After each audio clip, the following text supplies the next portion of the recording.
Welcome back to another technical video. Today, I'll be going through your question, answering it, and hopefully finding that solution you're looking for.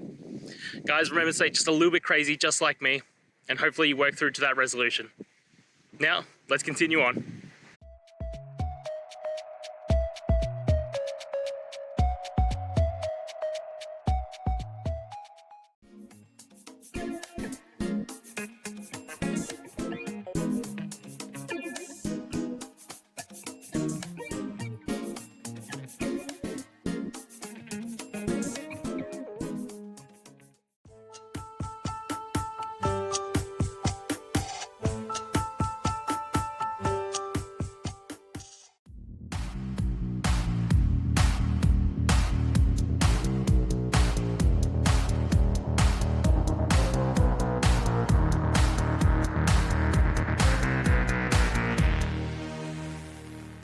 And that's it, guys. I hope we found the solution you're looking for. And look, if we did, please hit the subscribe button. I'd really appreciate it.